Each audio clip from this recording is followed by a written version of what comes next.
ladies and gentlemen of the media, are you ready? We give you a few minutes? A few seconds. Umeona leto pale rafiki ya mtu fulani.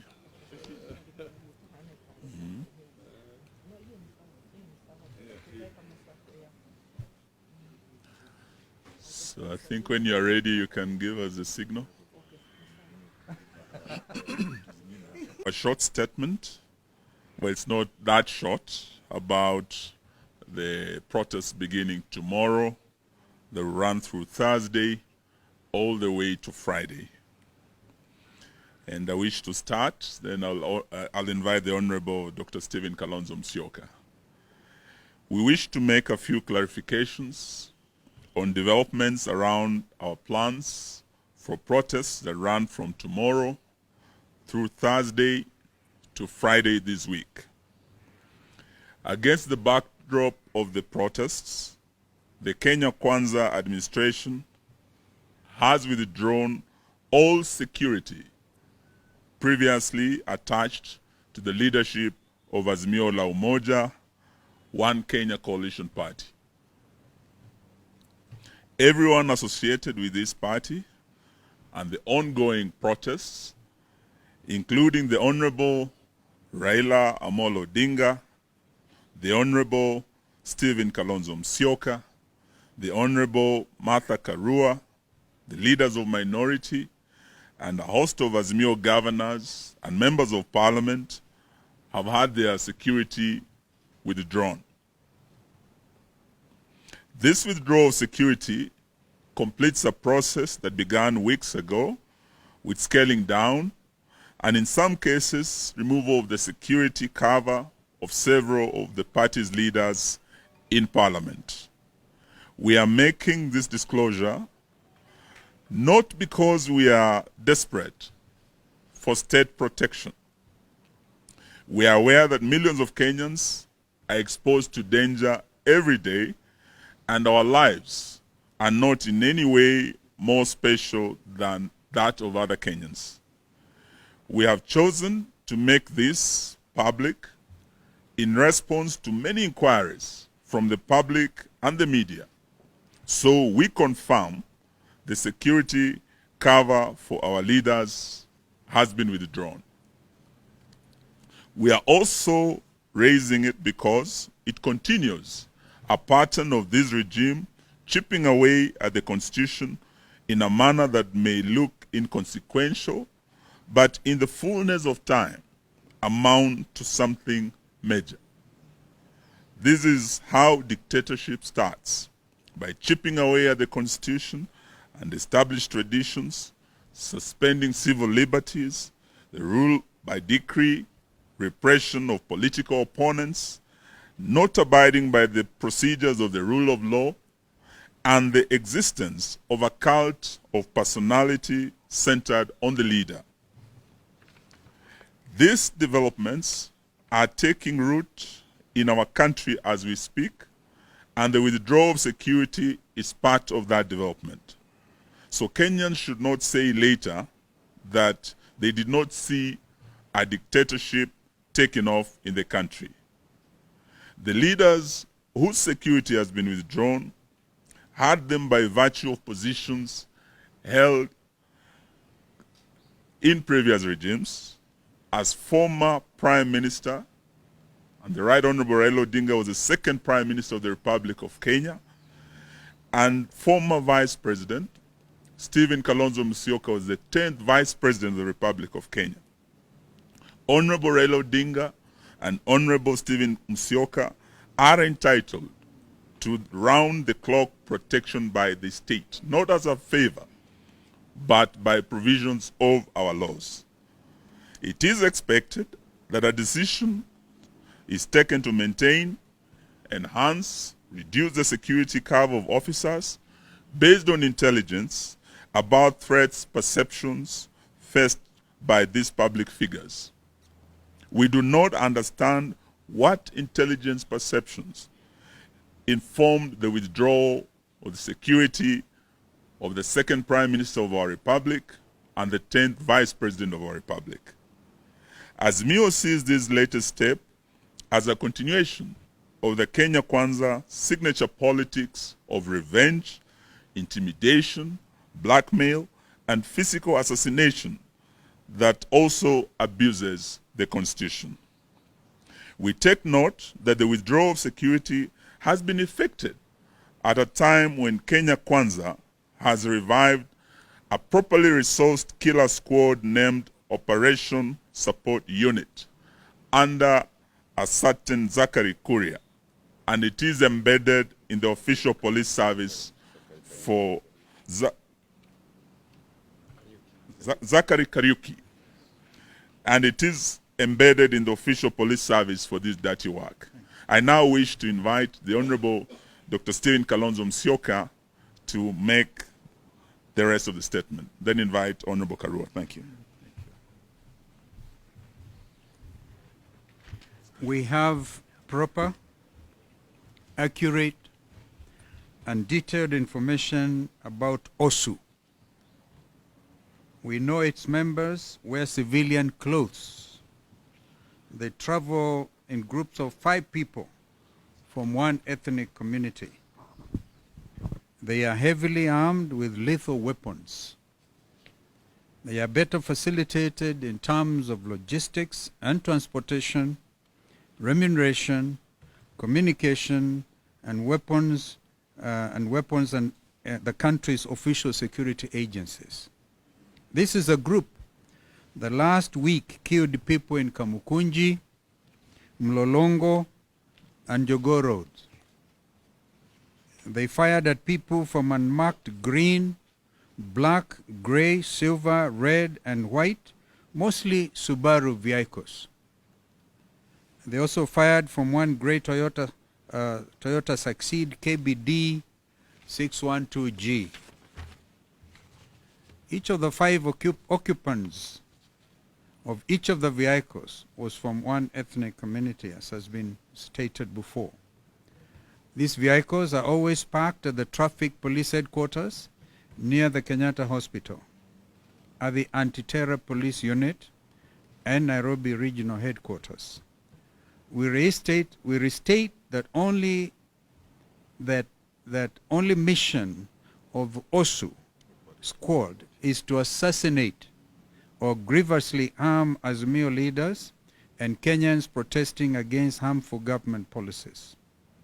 OSU is a squad Kenya Kwanza resolved to cooperate with, supposedly to ensure that there is no loss of life and livelihoods.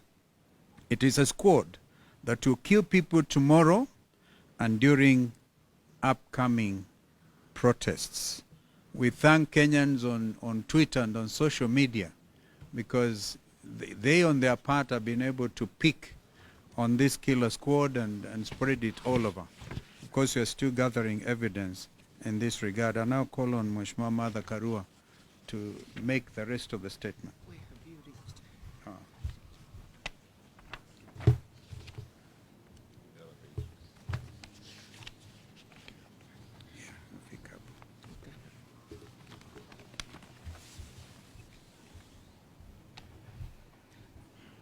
The party further notes,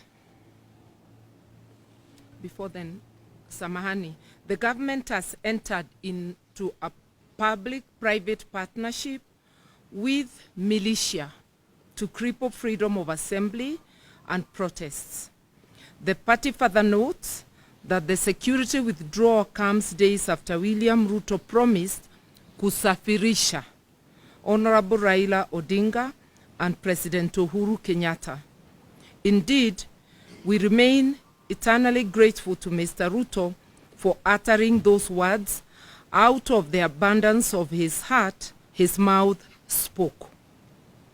It is a warning. It also comes days after Ruto openly instructed Kenya Kwanza to recruit and arm supporters for a confrontation with protesters. Ruto has called his supporters to Kenya's version of Armageddon. The meeting held at State House last Saturday was clearly a planning meeting.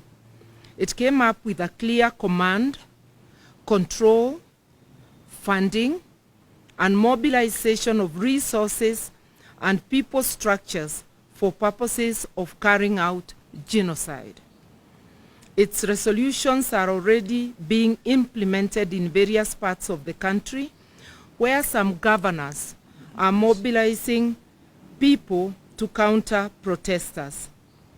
It is also taking the shape of greater surveillance being conducted around our leaders' homes and offices, which are being surveyed by people in unmarked vehicles.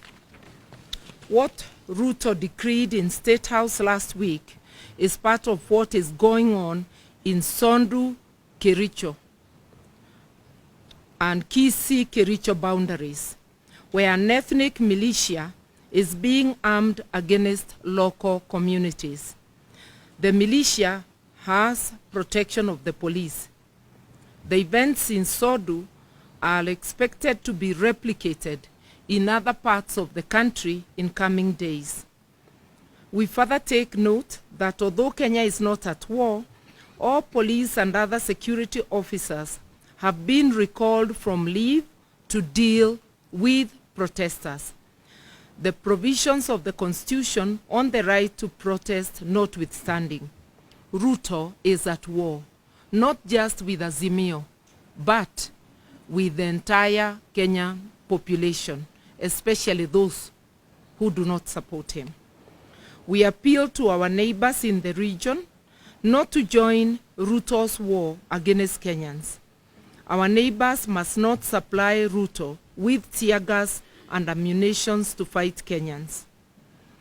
Our crime is only that we have challenged Ruto to bring down the cost of food, reconstitute the IEBC in a way that includes all players, also to audit the last year's presidential elections, and to respect political parties. As leaders, we have reached the decision that we shall fear not those who kill the body, but are not able to kill the soul. So, even with the intimidation of withdrawal of security, Azimio confirms that the protests planned for Wednesday, tomorrow, Thursday, and Friday this week are on as earlier announced.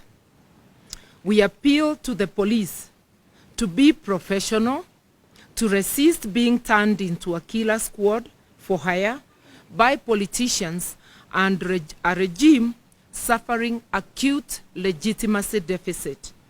We appeal to our police to maintain their professionalism, that's once again, that has been seen from some of its members who have participated in UN missions across the globe with enhanced individual careers and who have lifted the image of our country. We appeal to them to resist being used to provide cover to tribal militia that kills people in the name of policing. A time comes when all the crimes will be answered for by everyone involved, including Ruto himself. They need to think and think again before committing these crimes against citizens. We remind Ruto and the entire police service that responsibility for protection of Kenya is not a shared duty.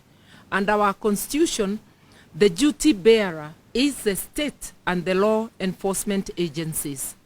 As protesters, what is required of us is just to give a notice that we'll be having a procession. We have given adequate notice. It is their duty to ensure that no criminal elements infiltrate the protests and turn them violent. And in our experience, it is the police who have turned peaceful protests violent. We take this opportunity to thank the UN Human Rights Office for calling out the government the Ruto regime over the use of excessive force by police to quell protests. Indeed, the use of force has been unnecessary and totally disproportionate and has included use of firearms and shooting with an intention to kill and actually killing. We have always appealed to our protesters to remain peaceful, and we ask them to continue doing so. We urge our people to obey the law, respect private property and even public property in the course of protests. We maintain that we have always been peaceful until police decide to import violence, bullets and tear gas into our protests. A couple of days ago, we were able to get into town, address Kenyans, and dispersed peacefully without any injuries or deaths. We were also able to have lunch and hold impromptu meeting with the people at Kenyatta Market, which also ended very peacefully. Because there were no police, all our engagements are peaceful until the police show up and unleash violence. We reiterate that we have instructed our lawyers to prepare and institute legal proceedings against police officers who have gone against their constitutional duty of protecting life and property of Kenyans during protests. In this regard, we are appealing to all Kenyans of goodwill who have photographic or video evidence of police brutalizing citizens to share the same with us to aid the case that our legal team is working on. We further ask Kenyans to resort to citizen journalism and photography and to film state officers, including police and politicians, who in the course of duty abuse and brutalize Kenyans. We appeal to Kenyans to take very seriously the unfolding chain of events. A new dictatorship is slowly taking root through nepotism, corruption, use of force, getting rid of opponents, and suspension of the Constitution. We call on Kenyans to put on their old armor of courage and work to take their country back before this dictatorship takes firm roots. We encourage Kenyans to continue picketing, demonstrating, and protesting in their own ways, in their own local areas, as much as they can. Our voices must be heard. In Nairobi, we will have 3 convergence points: Joseph Kang'ethe grounds, Kamukuji grounds, Jacaranda grounds. Further, at midday tomorrow, we ask Kenyans to come out of their homes and bang sufurias, pots and pans to signify lack of food. The sufuria movement kicks off tomorrow and continues until the battle is won. At that hour of midday, we also call on motorists to stop wherever they are on the highways and roads and to hoot and flash lights in support of this movement. We encourage Kenyans to continue appending their signatures against Ruto and Gachagua and the entire regime. We are pleased to announce this morning we have hit over 6 million signatures. Those are 6 million citizens fed up with the Ruto regime. Let's continue signing up at tumechoka.com, tumechoka.net, tumechoka.org. Let us meet in the Kamukunjis across Kenya tomorrow, on Thursday and Friday. A luta continua. Yes.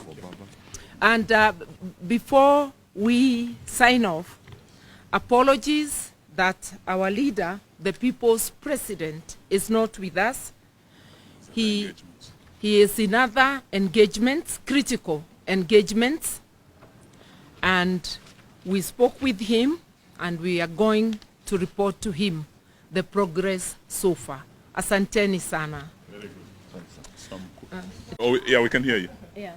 My name is Irene from Kenya Broadcasting Corporation. The diplomatic community has just issued a statement asking you and the government to have a sit down. And this has brought together the high commissioners and ambassadors. We are aware that members of the diplomatic corps have asked for a meeting.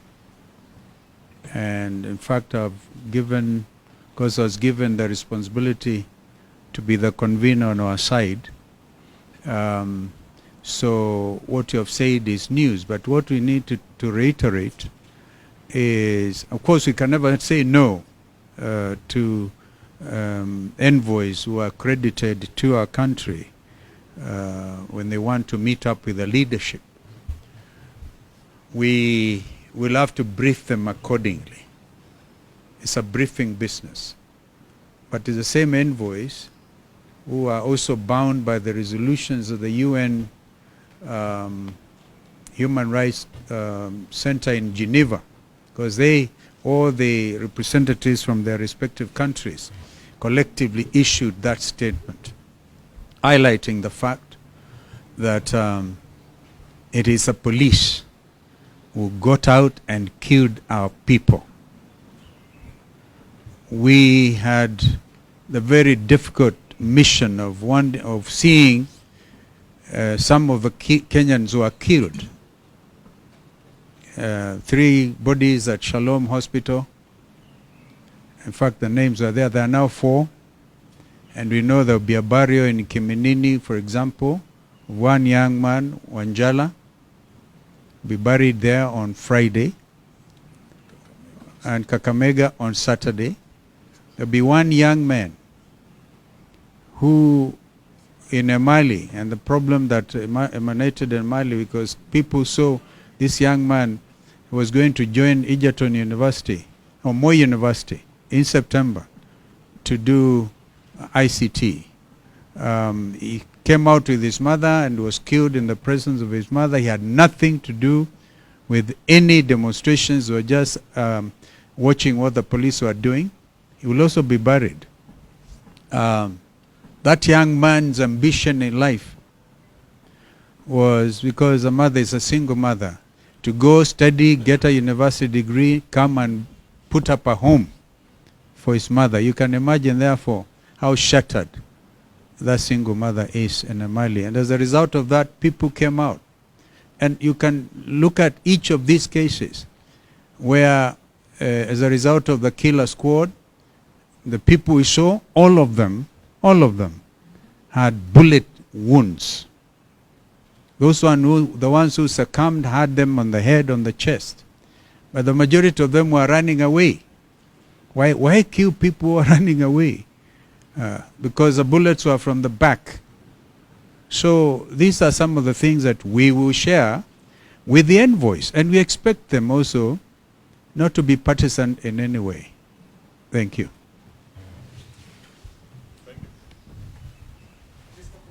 Can we have one more? Yes.